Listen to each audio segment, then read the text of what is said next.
«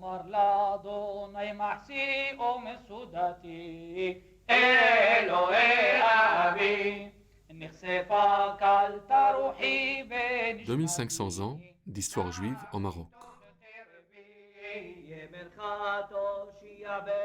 L'installation des Juifs en Afrique du Nord remonte à des temps bien avant l'arrivée de l'islam. Il remonte à la destruction du premier temple à Jérusalem en l'an 587 avant Jésus-Christ. La prochaine grande période de la migration juive vers la région du Maghreb est survenue après la chute de Jérusalem en l'an 70 de notre ère.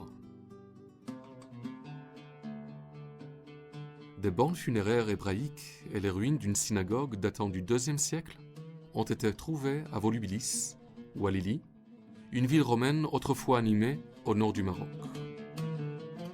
Au fur et à mesure, les communautés juives se sont mélangées parmi la population amazigh, indigène, connue sous le nom de Berbères. Au fil du temps, un certain nombre de tribus se sont prétendument converties au judaïsme. La population juive du Maroc a été considérablement augmentée par l'afflux de Juifs de la péninsule ibérique à la suite du décret de 1492 interdisant à toute population non catholique de rester sur le sol de l'Espagne et du Portugal, communément connu comme l'Inquisition espagnole. Au cours des 13 derniers siècles, les Juifs du Maroc ont vécu la plupart du temps en harmonie avec la majorité musulmane. Les Juifs étaient considérés comme des dhimmi, un système de pacte protégé fourni par le sultan en échange du paiement d'une taxe. À partir de 1438, les Juifs ont dû déménager de la cité où ils habitaient avec les musulmans pour un nouveau quartier exclusivement désigné à la population juive. Les quartiers juifs du Maroc s'appellent Mellah. Le Mellah Hafez fut construit à côté du palais royal afin d'assurer la protection des sujets juifs. Plus tard, d'autres villes ont également suivi ce modèle en construisant de nouveaux quartiers pour abriter les Juifs de la ville.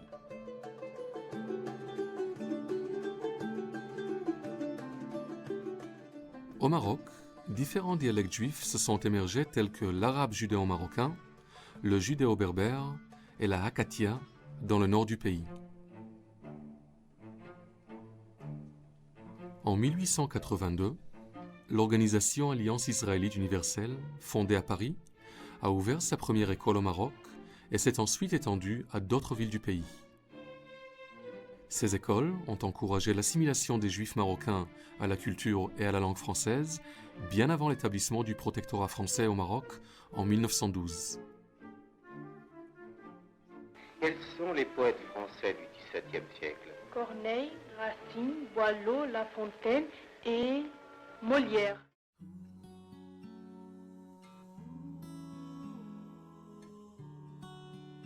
Après la fondation de l'État d'Israël en 1948 et l'augmentation des sentiments anti-juifs dans le monde arabe qui suivirent, de nombreux juifs marocains se sont sentis obligés de quitter le Maroc. En ces temps difficiles, le sultan Mohamed V a mis en garde contre la violence anti-juive en citant la riche et la longue histoire du judaïsme marocain. Entre 1948 et 1967, la majorité des Juifs marocains ont quitté le pays.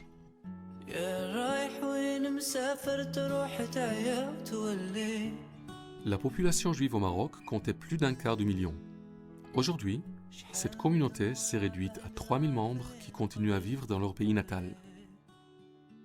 La plupart des Juifs marocains contemporains résident à Casablanca, bien que de petites communautés existent encore à Fès, Marrakech, Rabat et ailleurs.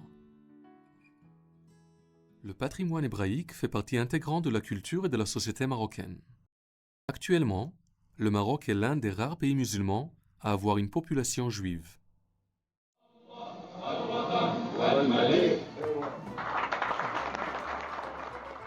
Le patrimoine judéo-marocain est aussi diversifié que le paysage du Maroc. Ce fait ajoute à la complexité et à la pluralité de l'identité marocaine dans son ensemble.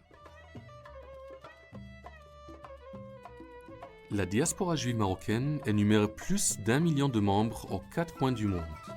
Une diaspora qui continue de cultiver ses liens avec sa patrie, le Maroc.